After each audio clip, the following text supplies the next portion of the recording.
BBC বাংলার প্রবাহে আজকে প্রধান খবর, লন্ডনে শুরু হয়েছে শিল্পোন্নত দেশগুলোর গ্রুপ G7-এর পররাষ্ট্রমন্ত্রীদের এক সম্মেলন। শুনবেন এ নিয়ে বিস্তারিত। আর বাংলাদেশে কোভিড আক্রান্ত হবার পর হাসপাতালে চিকিৎসাধীন বিএনপির চেয়ারপারসন খালেদা জিয়ার শারীরিক অবস্থা স্থিতিশীল জানাচ্ছে তার দল।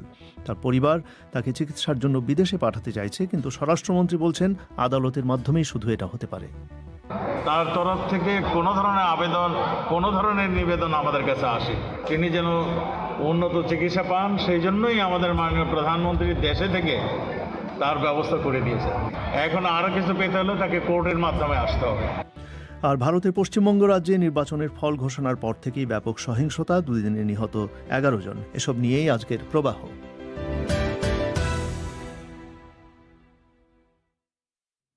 বিবিসি বাংলার সান্ধ্য অনুষ্ঠান প্রবাহে আপনাদের সবাইকে স্বাগত জানাচ্ছি। আমি পুলক গুপ্ত। রেডিওতে শর্টওয়েভ ছাড়াও অনুষ্ঠানটি আপনারা শুনতে পাচ্ছেন রাজধানী ঢাকা সহ বাংলাদেশের বড় 10টি শহরে FM প্রচার তরঙ্গে, আর ইন্টারনেটে লাইভ শোনা যাচ্ছে বিশ্বব্যাপী bbcbangla.com এই ওয়েবসাইটে। আজ লন্ডনে শুরু হয়েছে শিল্পোন্নত দেশগুলোর গ্রুপ G7-এর পররাষ্ট্রমন্ত্রীদের এক সম্মেলন। 2 বছরেরও বেশি সময় পর এই প্রথম এই দেশগুলোর পররাষ্ট্রমন্ত্রীরা সরাসরি আলোচনায় বসছেন। আলোচনায় প্রাধান্য পাচ্ছে একটি বিষয়, যে কিভাবে মুক্ত গণতান্ত্রিক দেশগুলো একসাথে মিলে রাশিয়া এবং চীনের মতন এক নায়কতান্ত্রিক দেশগুলোর ক্রমবর্ধমান প্রভাব মোকাবিলা করতে পারে। এছাড়া সিরিয়া এবং ইরান প্রসঙ্গও আলোচনায় স্থান পাবে। বিস্তারিত শুনুন শাহনাজ পারভিনের কাছে। বিশ্বের প্রধান 7টি শিল্পোন্নত দেশের এই গোষ্ঠীতে আছে যুক্তরাষ্ট্র, যুক্তরাজ্য, ফ্রান্স, জার্মানি, ইতালি, জাপান ও কানাডা। এছাড়া আরও কয়েকটি দেশের প্রতিনিধিরা এই সম্মেলনে যোগ দিচ্ছেন, কারণ স্বাগতিক যুক্তরাজ্য চাইছে ইন্দো প্রশান্ত মহাসাগরীয় অঞ্চলের দেশগুলোর সাথে যোগাযোগ ঘনিষ্ঠতর করতে। তাই লন্ডনের ল্যাঙ্কাস্টার হাউসে এই সম্মেলনে ভারত, অস্ট্রেলিয়া, দক্ষিণ আফ্রিকা, দক্ষিণ কোরিয়া এবং ব্রুনেই এর প্রতিনিধিরাও অংশ নিচ্ছেন। মার্কিন প্রেসিডেন্ট জো বাইডেন ক্ষমতাসীন হবার পর তার পররাষ্ট্রমন্ত্রী অ্যান্টনি ব্লিংকেন এই সম্মেলন উপলক্ষে প্রথমবারের মতো লন্ডনে এসেছেন। মিস্টার ব্লিংকেনকে সাথে নিয়ে এক সংবাদ সম্মেলনে ব্রিটিশ পররাষ্ট্রমন্ত্রী ডমিনিক রাব বলেছেন, রাশিয়া ও চীনের মতো বৈরী দেশগুলোর হুমকি মোকাবেলায় একই রকম মূল্যবোধে বিশ্বাসী দেশগুলোর একসাথে কাজ করা প্রয়োজন। বিবিসির কূটনৈতিক সংবাদদাতা জেমস ল্যান্ডেল জানাচ্ছেন, G7-এর এই সম্মেলনে একনায়কতান্ত্রিক দেশগুলোর হুমকির হাত থেকে আন্তর্জাতিক রীতিনীতি এবং মুক্ত সমাজগুলোকে রক্ষার নতুন পথ কি হতে পারে তা নিয়ে আলোচনা হবে। বিশেষভাবে আলোচিত হবে রাশিয়া, চীন ও ইরানের সাথে সম্পর্কের বিষয়টি। তাছাড়া মিয়ানমারের সাম্প্রতিক সেনা অভ্যুত্থান পরবর্তী পরিস্থিতি ও সিরিয়া, ইথিওপিয়া ও ইউক্রেন প্রসঙ্গ নিয়েও আলোচনা হবে। সম্মেলন শুরুর আগে সোমবার ঘোষণা করা হয় যে G7 এই সম্মেলনে উন্নয়নশীল দেশগুলোর নারীদের সহায়তার জন্য $1,500 কোটি বিনিয়োগের অঙ্গীকার ঘোষিত হবে এবং নিম্ন ও মধ্য আয়ের দেশগুলোর আরও 4 কোটি কন্যা শিশুকে আগামী 5 বছরের মধ্যে স্কুলে পাঠানোর একটি লক্ষ্যমাত্রাও চূড়ান্ত করা হবে। শাহনাজ পারভিন। বাংলাদেশে করোনা ভাইরাসে আক্রান্ত হবার পর হাসপাতালে চিকিৎসাধীন বিএনপির চেয়ারপারসন এবং সাবেক প্রধানমন্ত্রী খালেদা জিয়ার শারীরিক অবস্থা এখন স্থিতিশীল বলে জানিয়েছেন দলটির মহাসচিব মির্জা ফখরুল ইসলাম আলমগীর। গতকাল শ্বাসকষ্ট শুরু হয় তাকে হাসপাতালের করোনারি কেয়ার ইউনিটে সিসিইউতে নেওয়া হয়েছিল। মিসেস জিয়ার পরিবার চাইছে তাকে দেশে বাইরে নিয়ে চিকিৎসা করাতে, কিন্তু তা নির্ভর করছে ডাক্তারদের পরামর্শ এবং সরকারের অনুমতির ওপর। তবে স্বরাষ্ট্রমন্ত্রী আসাদুজ্জামান খান জানিয়েছেন যে বিদেশে যাওয়ার সুযোগ পাওয়ার জন্য আদালতের মাধ্যমে আবেদন করতে হবে, যেহেতু দুর্নীতির মামলায় কারাদণ্ডে দণ্ডিত খালেদা জিয়ার সরকারের একটি নির্বাহী আদেশে কিছু শর্ত সাপেক্ষে মুক্তি পেয়েছিলেন। বিস্তারিত শুনুন ঢাকা থেকে সাইয়েদা আক্তারের প্রতিবেদনে। বিএনপি এবং খালেদা জিয়ার চিকিৎসক দলের পক্ষ থেকে বিবিসিকে জানানো হয়েছে, হাসপাতালে চিকিৎসাধীন দলটির চেয়ারপারসনের শারীরিক অবস্থা এখন স্থিতিশীল রয়েছে। করোনা ভাইরাস আক্রান্ত হবার 2 সপ্তাহ পরে গত 28শে এপ্রিল খালেদা জিয়াকে ঢাকার এভারকেয়ার হাসপাতালে ভর্তি করা হয়। এরপর গতকাল সোমবার তার শ্বাসকষ্ট হলে তাকে হাসপাতালের করোনারি কেয়ার ইউনিট সিসিইউতে নেওয়া হয়। তবে রাতে সংবাদ ব্রিফিং করে জানানো হয়েছিল তিনি স্বাভাবিকভাবেই শ্বাস প্রশ্বাস নিচ্ছেন। আজ দুপুরে খালেদা জিয়ার ব্যক্তিগত চিকিৎসক দলের সদস্য অধ্যাপক ডাক্তার AZM জাহিদ হোসেন বিবিসিকে বলেছেন তার অবস্থা এখন স্থিতিশীল। এভারকেয়ার হাসপাতালে খালেদা জিয়ার চিকিৎসায় 10 সদস্যের একটি মেডিকেল বোর্ড গঠন করা হয়েছে। বোর্ডের নেতৃত্বে যিনি রয়েছেন তিনি একজন হৃদরোগ বিশেষজ্ঞ। খালেদা জিয়ার যেসব পরীক্ষা নিরীক্ষা করা হয়েছে তার রিপোর্ট নিয়ে আজ দুপুরে মেডিকেল বোর্ড বৈঠক করেছে, কিন্তু সে সম্পর্কে এখনও বিস্তারিত জানানো হয়নি। এদিকে খালেদা জিয়ার পরিবারের একজন সদস্য বিবিসিকে বলেছেন চিকিৎসার জন্য তারা বিএনপি চেয়ারপারসনকে দেশের বাইরে নিয়ে যেতে চান, সেজন্য সরকার তাদের সহায়তা করবে বলে তারা আশা করেন। বিএনপির মহাসচিব মির্জা ফখরুল ইসলাম আলমগীর বিবিসিকে বলেছেন খালেদা জিয়ার অবস্থা এখন স্থিতিশীল। তার চিকিৎসা নিয়ে এখন ডাক্তারেরা যা বলবেন সে অনুযায়ী ব্যবস্থা নেবে দল। ডাক্তাররা আপনার যদি মনে করেন যে সেই ধরনের খুব প্রয়োজন আছে তাহলে তখন তো অবশ্যই আমরা সেটাকে ভাববো, এবং আমাদের ভাবাই তো শুধু হবে না, এখানে আপনার একটা ইনভলভমেন্ট আছে সরকারের সবচেয়ে বড়, কারণ যে বিধিনিষেধগুলো আছে সেগুলোকে আপনার বাদ দিতে হবে এবং সেভাবে একটা বাইরে নেওয়ার একটা অনুমতি দরকার হবে। তো সেইখানে তখন সেটা ভাবা যাবে, এখন তো আপনার সেই অবস্থা এখনো তৈরি হয়নি আর কি। ডাক্তাররা যদি সাজেস্ট করেন তাহলে সেই ক্ষেত্রে কি আপনারা সরকারের সাথে বিষয়টি নিয়ে আলাপ মনে করবেন? করেন যে এখন তাকে দরকার হবে তখন আমরা দেখবো, চেষ্টা করব, চিন্তা করব। কিন্তু যে আদেশ বলে গত বছরের 25শে মার্চ খালেদা জিয়া জেল থেকে বের হয়েছিলেন সে অনুযায়ী তার বিদেশে যাবার কোনো সুযোগ নেই, কারণ যে নির্বাহী আদেশে খালেদা জিয়াকে মুক্তি দিয়েছিল সরকার তার শর্তই হল তিনি বিদেশে যেতে বা বিদেশে চিকিৎসা নিতে পারবেন না। আইনমন্ত্রী আনিসুল হক বিবিসিকে বলেছেন সরকার সেই শর্তটি শিথিল করলে খালেদা জিয়ার বিদেশে যেতে আইনগত কোনো বাধা থাকে না, এটা নির্ভর করছে একেবারেই সরকারের সিদ্ধান্তের ওপর। কিন্তু এখনও বিএনপি বা খালেদা জিয়ার পরিবারের তরফ থেকে এরকম কোনো আবেদন পাননি বলে বিবিসিকে জানিয়েছেন আইনমন্ত্রী। এদিকে বিকেলে স্বরাষ্ট্রমন্ত্রী আসাদুজ্জামান খান সাংবাদিকদের বলেছেন বিদেশে যাওয়ার সুযোগ পেতে হলে খালেদা জিয়াকে আদালতের মাধ্যমে আবেদন করতে হবে। তার তরফ থেকে কোনো ধরনের আবেদন, কোনো ধরনের নিবেদন আমাদের কাছে আসে, তিনি যেন উন্নত চিকিৎসা পান সেই জন্যই আমাদের মাননীয় প্রধানমন্ত্রী দেশে থেকে তার ব্যবস্থা করে দিয়েছে। এইটা আপনারা খুব ভালো করে জানেন, এইটা একটা বিচার, এইটা একটা কোর্টের ব্যাপার। এটা মাননীয় প্রধানমন্ত্রী যতখানি যেই ধারায় তাকে শাস্তি স্থগিত রেখে চিকিৎসা সেবা দিয়েছেন, এখন আরও কিছু পেতে হলে তাকে কোর্টের মাধ্যমে আসতে হবে। 2018 সালের 8ই ফেব্রুয়ারি জিয়া অরফানেজ ট্রাস্ট দুর্নীতির মামলায় খালেদা জিয়াকে 5 বছরের কারাদণ্ড দিয়েছিল আদালত। করোনা ভাইরাস সংক্রমণ শুরু হবার পর 2020 সালের 25শে মার্চ 6 মাসের জন্য নির্বাহী আদেশে মুক্তি পেয়েছিলেন খালেদা জিয়া। এরপর প্রথমে সেপ্টেম্বরে এবং পরে চলতি বছরের মার্চে 2 দফায় তার মুক্তির মেয়াদ বাড়ানো হয়। ঢাকা থেকে সাইয়েদ আক্তারের প্রতিবেদন। আপনারা শুনছেন বিবিসি বাংলার সান্ধ্য অনুষ্ঠান প্রবাহ। ভারতের পশ্চিমবঙ্গ রাজ্যে নির্বাচনের ফল ঘোষণার পর থেকেই ওই রাজ্যে ব্যাপক সহিংসতা ছড়িয়ে পড়েছে বলে অভিযোগ উঠছে। গত দুদিনে 11 জনকে হত্যা করা হয়েছে বলে পৃথকভাবে বিজেপি এবং বাম কংগ্রেস আইএসএফ অভিযোগ করছে। রাজনৈতিক কর্মীদের বাড়ি, দলীয় দপ্তর, দোকান ভাঙচুর এবং আগুন দেওয়ার ঘটনা সামনে আসছে। মুখ্যমন্ত্রী মমতা ব্যানার্জি নিজে এই ধরনের সহিংসতা বন্ধ করার ডাক দিয়েছেন তার দলের কর্মীদের উদ্দেশ্যে, কিন্তু তা বন্ধ হচ্ছে না। অন্যদিকে তৃণমূল কংগ্রেসের অভিযোগ যে ভোট পরবর্তী সহিংসতাকে বিজেপির নেতারা সামাজিক মাধ্যমে সাম্প্রদায়িক রং দিচ্ছেন। আরও জানাচ্ছেন কলকাতা থেকে অমিতাভ ভট্টশালী। ভোট গণনা শেষ হতেই রবিবার রাত থেকে বিজেপি অভিযোগ করতে শুরু করেছিল যে নানা জায়গায় তাদের নেতাকর্মীদের বাড়িতে, দলীয় দপ্তরে হামলা হচ্ছে, আর সব ক্ষেত্রেই তৃণমূল কংগ্রেস এই সব হামলা চালাচ্ছে। গত দুদিনে মোট 273টি ঘটনার বিবরণ দিয়েছে বিজেপি, যেখানে তাদের 9 জন কর্মীকে হত্যা করা হয়েছে বলে জানানো হয়েছে। ভোট পরবর্তী সহিংসতার শিকার যে শুধু বিজেপির কর্মীরা হচ্ছেন তা নয়। বামফ্রন্ট এক বিবৃতি দিয়ে বলেছে তাদের এক নারী কর্মী এবং তাদের জোটসঙ্গী আইএসএফের এক কর্মীকেও হত্যা করা হয়েছে, আর আক্রমণ করা হয়েছে তাদের বহু কর্মীদের বাড়ি এবং দপ্তর। আর শুধু যে আসনে তৃণমূল কংগ্রেস জয়ী হয়েছে সেখানে নয়, এমন অনেক এলাকাতেও সহিংসতা ঘটছে যেখানে তারা পরাজিত হয়েছে। বিজেপির দেওয়া ওই বিবরণ থেকেই পূর্ব বর্ধমান জেলার অন্তর্গত বর্ধমান উত্তর বিধানসভা কেন্দ্রে বিলকাশ অঞ্চলের এক আক্রান্ত ব্যক্তির নম্বরে ফোন করেছিলাম। নাম প্রকাশ না করার শর্তে তিনি বলছিলেন, এখানে যেদিন থেকে ভোটে জিতেছে সেই দিন থেকে যারা তৃণমূল করে, যারা বিজেপি করে, সিপিএম করে, সবাইকারই দোকান টোকান কেবল 2-3টে মুসলিম পাড়া থেকে আসছে এবং তারা ভেঙে দিয়ে যাচ্ছে। কালকে 3-4 বেশে ভেঙে দিয়ে গেছে এবং আজকে সকালে এসেও ভেঙে দিয়ে গেছে। আমরা কিছু ছেলে বাইরে আছি ভয়েতে। বিজেপির ওই বিবরণী থেকে দেখা যাচ্ছে রাজ্যের কোনো জেলায় প্রায় বাদ নেই এ ধরনের সহিংসতার ঘটনা থেকে। বিজেপি বলছে লিপিবদ্ধ ঘটনাগুলি ছাড়াও আরও বহু হুমকি মারধরের মতো ঘটনা রয়েছে। কলকাতার কাছে আক্রান্ত কয়েকটি পরিবারের সঙ্গে দেখা করতে বিজেপির সর্বভারতীয় সভাপতি জেপি নাড্ডা আজ কলকাতায় এসেছেন। মিস্টার নাড্ডার সঙ্গেই ছিলেন বিজেপির অন্যতম রাজ্য সম্পাদক সংঘমিত্রা চৌধুরী। তিনি বলছিলেন, 273টা খুব কম বলা হলো।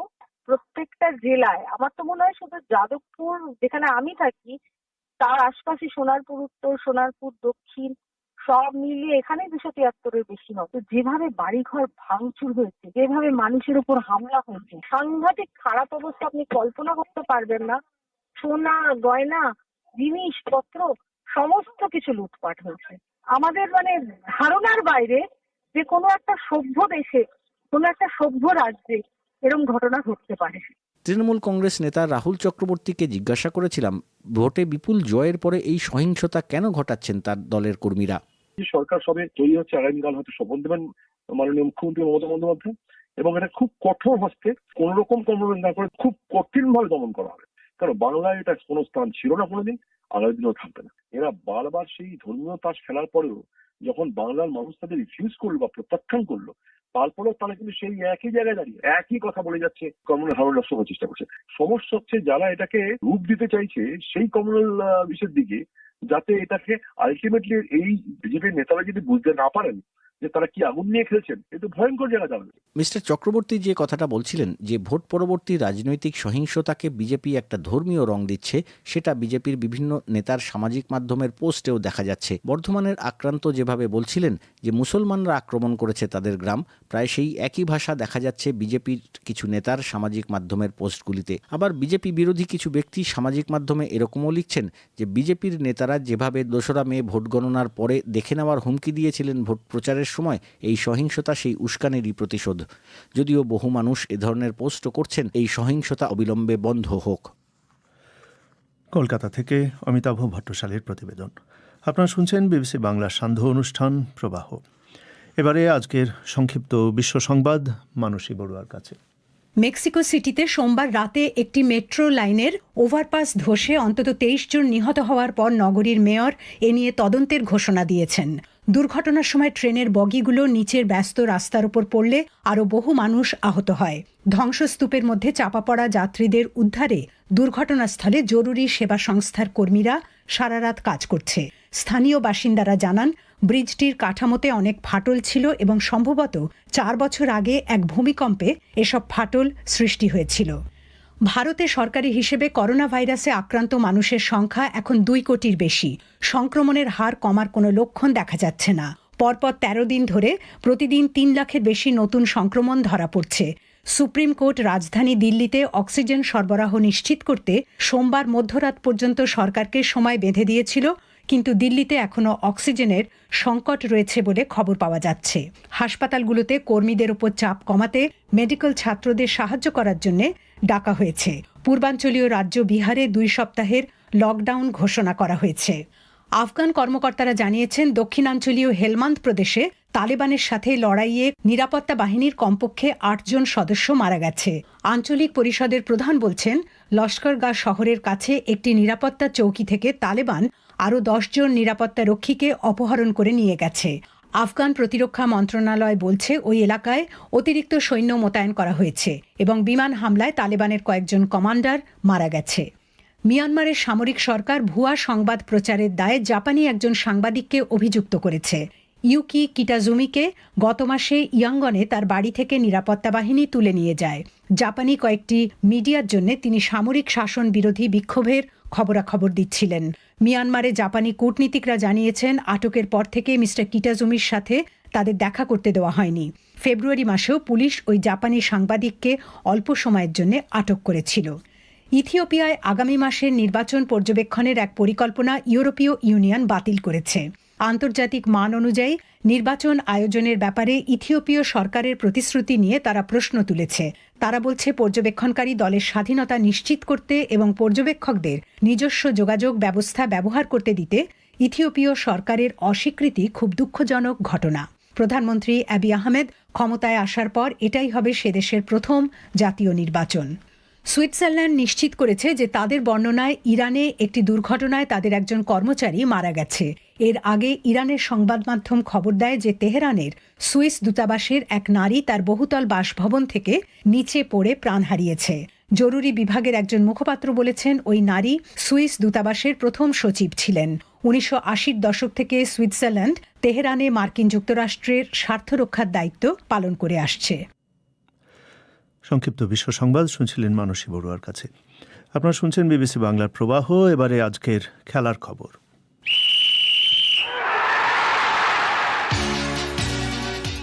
খেলার খবর পড়ছি তামিমুর রহমান।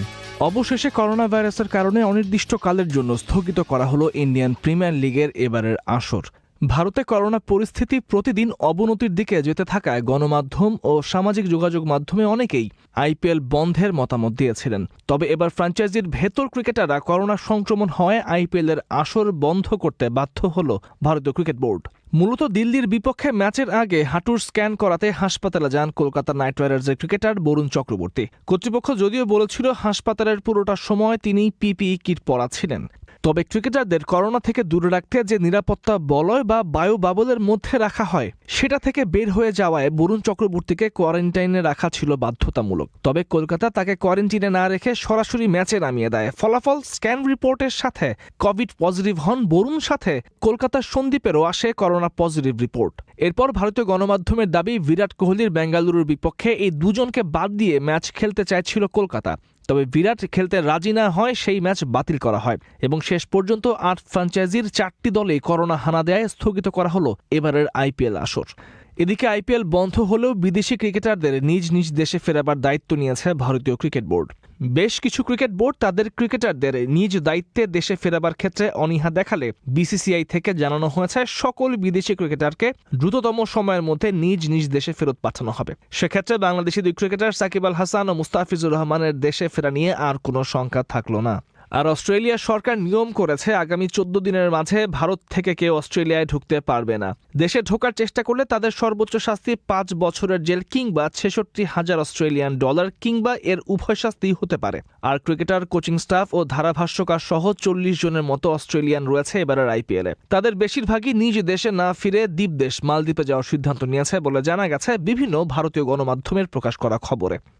শ্রীলঙ্কা সফর শেষে দেশে ফিরেছে বাংলাদেশ ক্রিকেট দল। প্রায় 3.25 সপ্তাহের শ্রীলঙ্কা সফর শেষ করে আজ একটি চার্টার্ড ফ্লাইটে দেশে ফেরেন মমিনুল তামিমরা। দেশে ফিরলেও দলের ক্রিকেটাররা এখনই বাসায় ফিরতে পারবেন না। করোনার কারণে সরকারি নিয়ম অনুযায়ী বিসিবি নির্ধারিত হোটেলে প্রত্যেকেই বাধ্যতামূলক কোয়ারেন্টিনে থাকতে হবে। আর দেশে ফিরে জাতীয় দলের কোচ রাসেল ডোমিঙ্গো লঙ্কা সফরে সাকিবের অনুপস্থিতি নিয়ে কথা বলেছেন। সাকিবের অভাবটা দারুণভাবে অনুভূত হয়েছে। তিনি একাই 3 জন, একজন ব্যাটসম্যান, একজন বোলার ও একজন অলরাউন্ডার। তার অনুপস্থিতির কারণে যে অভাব তৈরি হয়েছিল সেই অভাবটা পূরণ হয়নি। আশা করি হোমে সাকিব, মুস্তাফিজ আসলে বাংলাদেশ অবশ্যই ভালো দল হয়ে উঠবে এবং আশা করি সাফল্য পাবো বা ভালো ক্রিকেট খেলবো আমরা মাঠে।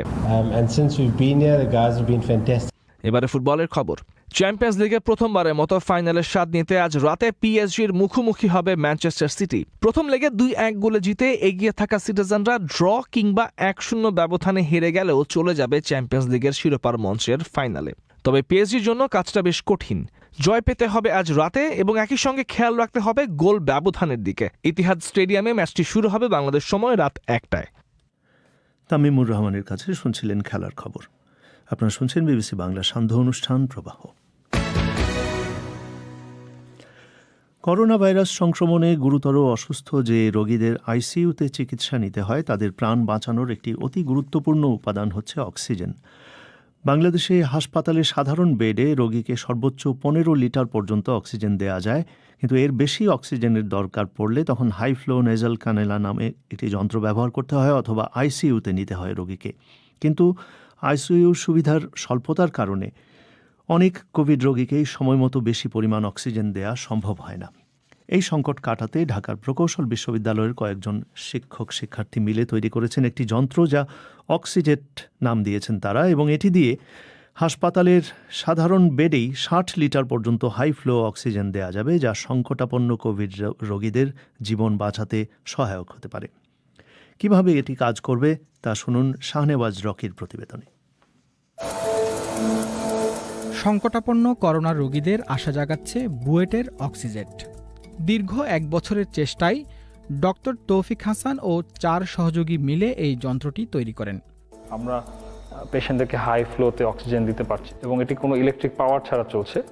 সো এটি জেনারেল ওয়ার্ড সেটিংয়েও ব্যবহার করা যাবে এবং মেইন গোল হচ্ছে যে আমরা আইসিইউ অ্যাডমিশন কমাতে চাই। 15 লিটার অক্সিজেন ফ্লো মিটারের সাথে কানেক্ট করলে এটি এনভায়রনমেন্ট থেকে আরও বাতাস অ্যাড করে মিক্স করে 60 লিটার পর্যন্ত অক্সিজেনেটেড এয়ার জেনারেট করতে পারে এবং এই 60 লিটার অক্সিজেন এটিকে আমরা যদি একটি মাস্কের মাধ্যমে পেশেন্টকে দিই, এটি সিপ্যাপ ভেন্টিলেটর হিসেবে ব্যবহার করা যায়।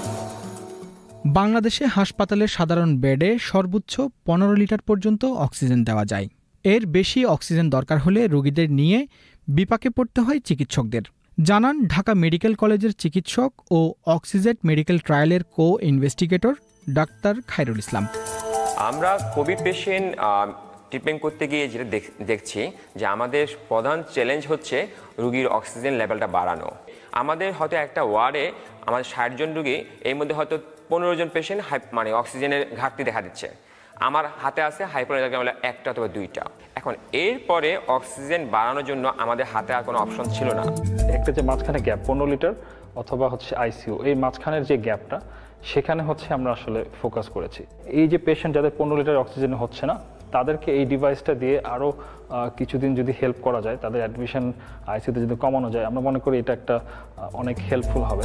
ডক্টর তৌফিক হাসান বিবিসিকে জানিয়েছেন কিভাবে এই যন্ত্রটি কাজ করবে।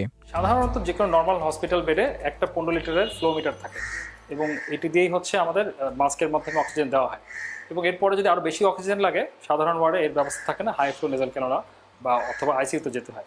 অক্সিজেন থাকার কারণে যেটা হচ্ছে আমাদের এখন একটি জায়গায় আমরা 2টি ফ্লো মিটার ব্যবহার করছি, একটি 15 একটি 50।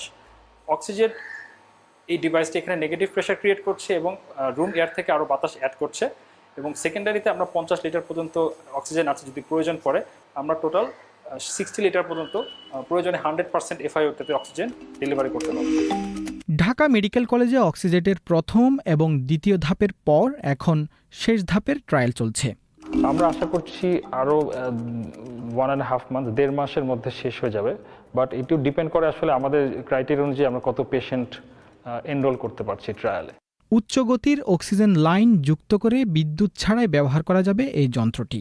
অক্সিজেট medical ট্রায়ালের investigator doctor Khairul Islam. আমাদের অলরেডি প্রায় 15টা পেশেন্ট আমরা ট্রায়ালে ইনক্লুড করেছি। 7টা হচ্ছে আমাদের হাইপোনেজাল ক্যানোলা, 8টা হচ্ছে আমাদের অক্সিজেটের।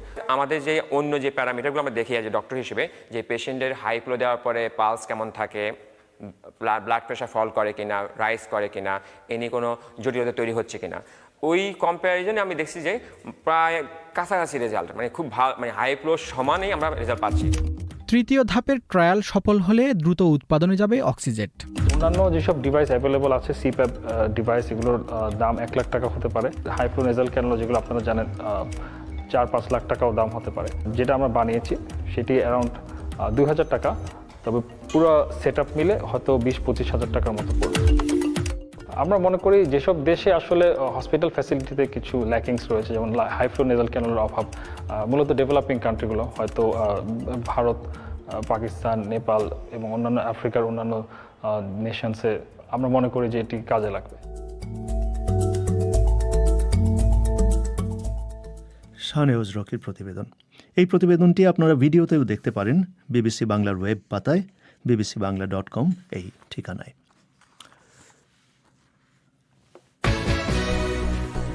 আপনারা বিবিসি বাংলা শুনছেন ঢাকায়, কুমিল্লায়, সিলেটে। আপনারা যেখানে আছেন বিবিসি বাংলা আপনার সাথেই আছে।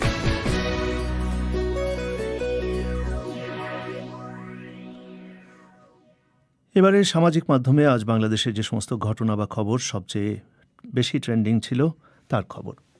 ধন্যবাদ পুলক। সোশ্যাল মিডিয়ায় আজ বেশ কয়েকটি বিষয় আলোচনায় আছে, সেগুলো জানিয়ে দিতেই হাজির হয়েছি আমি আফরোজা নীলা, আর সঙ্গে আছি আমি ফয়সাল তিতুমির। নীলা, খালেদা জিয়ার অসুস্থতার খবরটি কিন্তু আজও ট্রেন্ড করছে। এই বিষয়ে বিস্তারিত কিছুক্ষণ আগে আপনারা শুনছিলেন, আর সেটি নিয়ে বিবিসি বাংলার ফেসবুক পাতায়ও আছে নানা মন্তব্য। যেরকম অর্ক সায়ন লিখেছেন, পৃথিবীর কোথাও কোভিডের চিকিৎসা নাই, সুতরাং দেশে থাকলেও যা, বিদেশে গেলেও তা। তাজিম শেখ লিখেছেন, সবকিছু দেখে শুনে মনে হচ্ছে খালেদা জিয়ার বিদেশ যাওয়া কনফার্ম। খালেদা জিয়াকে চিকিৎসার জন্য বিদেশে নিয়ে যাওয়া হবে কিনা তা নিয়ে বিভিন্ন ধরনের আলোচনা চলছে এবং তারই প্রেক্ষিতে তারা এই ধরনের মন্তব্য করছেন। আর মনির রঞ্জু লিখেছেন, অবশ্যই তাকে চিকিৎসার জন্য বিদেশে পাঠানো উচিত। রায়হান কবির মনে করছেন এটা হলো ঠেলার নাম বাবাজি অবস্থা, কারণ খালেদা জিয়ার কিছু হলে নিশ্চয়ই সরকারও এর দায় এড়াতে পারবে না। এজন্য উভয় পক্ষই বিদেশে চিকিৎসার জন্য বিকল্প উপায় খুঁজে বেড়াচ্ছে। আর মনিরুল ইসলাম মন্তব্য করেছেন, তাইলে আপনারাই স্বীকার করেন বাংলাদেশের চিকিৎসা ব্যবস্থা কতটা খারাপ। সাদেক হোসেনের মন্তব্য, দেশে উন্নত মানের হাসপাতাল তৈরি হয় না কেন? দেশের চিকিৎসা ব্যবস্থা এবং হাসপাতাল নিয়ে এরকম নানা ধরনের মন্তব্য আছে। এদিকে দীর্ঘ 27 বছরের দাম্পত্য জীবনের ইতি টানার ঘোষণা দিয়েছেন বিল গেটস ও মেলিন্ডা গেটস। এক টুইট বার্তায় তারা এই ঘোষণা দেন। এরপরই তাদের এই ডিভোর্স হওয়ার খবরটি কিন্তু ফেসবুক, টুইটারে ব্যাপক হারে শেয়ার হতে থাকে। টুইটার বার্তায় তারা এই বলে ঘোষণা দিয়েছেন যে তাদের সম্পর্কটি নিয়ে অনেক চিন্তা ভাবনা ও কাজের পর তারা বিয়ের সমাপ্তি টানার সিদ্ধান্ত নিয়েছেন। অনেকে কিন্তু এটা শেয়ার করে অনেক ট্রলও করছেন। তিতুমির, আপনারও নিশ্চয়ই চোখে পড়েছে। হ্যাঁ, এটা আসলে সকাল থেকেই দেখছিলাম সোশ্যাল মিডিয়ায় ট্রেন্ডিং টাইমলাইন স্ক্রল করলে কিন্তু চোখে আসছে নানান মন্তব্য। তবে নুরনার একটা দারুণ কথা লিখেছেন, বলছেন এমন এক সময় থাকে যে একজনকে ছাড়া যেন জীবনটাই অর্থহীন, আবার অন্য সময় আসে দূরে চলে যাওয়ায় ভালো থাকার গুরুত্বপূর্ণ বিষয় হয়ে দাঁড়ায়। তবুও মানুষ ঝগড়া, হাজার কষ্টে, মান অভিমানে সম্পর্কে সৌন্দর্য খুঁজে পায় নতুনত্ব। তাদের জন্য শুভকামনা, ভালো থাকুন নিজের মতো করে। অন্যদিকে রিয়াদ হোসেন লিখেছেন, সুখী হতে অনেক টাকা থাকার দরকার নেই, যেটা দরকার সেটা হলো একজন আরেকজনকে ছাড় দেওয়ার প্রবণতা। নিউজটা পড়ে অনেক খারাপ লাগলো। আর ফাহমিদা নুসরাত লিখেছেন, এসব নিউজ দেখলে আমরা যারা বিয়ে করি নাই তারা ডিপ্রেশনে পড়তেছি। 27 বছর সংসার করার পর এখন বলে মিলতেছে না, ইয়া আল্লাহ আমাদের কি হবে, বেশ চিন্তায় পড়ে গেছেন তিনি। এদিকে আরেকটা বিষয় কিন্তু বেশ ট্রেন্ড করছে, সেটা হলো অনির্দিষ্টকালের জন্য স্থগিত হলো ইন্ডিয়ান প্রিমিয়ার লিগ বা IPL। এই খবরটি কিন্তু ফেসবুক, টুইটারে ব্যাপকভাবে শেয়ার করছেন মূলত বেশ কয়েকজন ক্রিকেটার এবং ফ্র্যাঞ্চাইজির সদস্যদের করোনা ভাইরাসে আক্রান্ত হওয়ার পরই এই সিদ্ধান্ত আসে। খবরটি শেয়ার করে মামুনুর রশিদ লিখেছেন, এটি আরও আগেই করা উচিত ছিল। কর্পোরেট কোম্পানিগুলো শুধু ব্যবসার কথা না ভেবে কিছু মানবিক বিষয়েও তাদের এগিয়ে আসা উচিত। ইশফাক বলছেন, অনেক ভালো হয়েছে, কয়েক বছরের জন্য বন্ধ হয়ে যাক IPL। এদিকে মানুষ মরে যাচ্ছে আর ওরা খেলা নিয়ে ব্যস্ত, ভাবতেই অবাক লাগে। আসলে এ নিয়েই কিন্তু বিতর্কটা ছিল, সমালোচনা ছিল বেশ কয়েকদিন ধরে। ঠিক তাই। আর শেখ সালমান লিখেছেন, যত দ্রুত সম্ভব সাকিব এবং মুস্তাফিজকে দেশে এনে কোয়ারেন্টাইন করানো হোক, না হলে শ্রীলঙ্কা সিরিজে খেলানো যাবে না। এর বিপক্ষে হুমায়ুন কবির লিখেছেন, সাকিবের এখন দেশে না আসাই ভালো। আর কিছুটা মজা করে আশিক চৌধুরী লিখেছেন, সবই সাকিবের ভক্তদের বদদোয়ার ফল। সাকিব বিশ্বকাপের প্রস্তুতির জন্য IPL খেলতে গেছে, তাকে দিয়ে পানি বহন করাচ্ছে। কয়েকদিন আগে আসলে এইরকম একটি ছবিও কিন্তু বেশ ভাইরাল হয়ে পড়েছিল তিতুমির। ঠিক তাই। এদিকে সাময়িকভাবে বন্ধ রাখা হয়েছে বলিউড অভিনেত্রী কঙ্গনা রানাওয়াতের টুইটার অ্যাকাউন্ট। এই খবরটিও কিন্তু আছে আলোচনায়। জানা যাচ্ছে টুইটারে নিয়মবিধি লঙ্ঘন করে পোস্ট করায় এই পদক্ষেপ নিয়েছে কর্তৃপক্ষ। পশ্চিমবঙ্গে বিধানসভা নির্বাচনের ফলাফল পরবর্তী সহিংসতা নিয়ে একাধিক টুইট করছিলেন কঙ্কনা। ভারতীয় সংবাদ মাধ্যম টুইটারের মুখপাত্রকে উদ্ধৃত করে বলছে যে কঙ্কনার অ্যাকাউন্টটি স্থায়ীভাবে বন্ধ করা হয়েছে। তবে কঙ্গনা রানাওয়াতের সঙ্গে কথা বলে দুটি ভারতীয় অনলাইন সংবাদ মাধ্যম জানাচ্ছে যে টুইটার থেকে কোনো ধরনের মেসেজ বা ইমেল পাননি এই অভিনেত্রী। তবে এই নিয়ে কিন্তু নানান মন্তব্য, নানান প্রতিক্রিয়া আছে ফেসবুক এবং টুইটারে। আব্দুল্লাহ আল শাকির যেমন লিখেছেন, তিনি আসলে আলোচনায় থাকতে চান, এটাই পলিটিক্স। অন্যদিকে সৈয়দ তাসলিম ওয়াসিফ আলীর মন্তব্য, টুইটার কর্তৃপক্ষকে অসংখ্য ধন্যবাদ, সবকিছুতেই অভিনয় করা উচিত নয়। অন্যদিকে পশ্চিমবঙ্গে যে নির্বাচনী পরবর্তী সহিংসতায় মানুষের মৃত্যুর খবর পাওয়া যাচ্ছে সেসবও কিন্তু আলোচনায় আছে। সেগুলো শেয়ার করে রানা সর্দার নামের একজন লিখেছেন, দুই বাংলা যে একদিন একসাথে ছিলাম সেটার প্রমাণ নির্বাচন পরবর্তী সহিংসতা। অন্যদিকে ফিরোজ আহমেদের মন্তব্য, পশ্চিমবঙ্গে বিজেপি ক্ষমতাসীন হওয়ার স্বপ্নে বিভোর ছিল, তাই নির্বাচনী পরিবেশ ছিল উত্তপ্ত। এরকম পক্ষে বিপক্ষে নানান ধরনের মতামত আছে। আর এসবই ছিল সোশ্যাল মিডিয়ায় আলোচিত খবরগুলো নিয়ে আমাদের আজকের আপডেট। ধন্যবাদ সঙ্গে থাকার জন্য।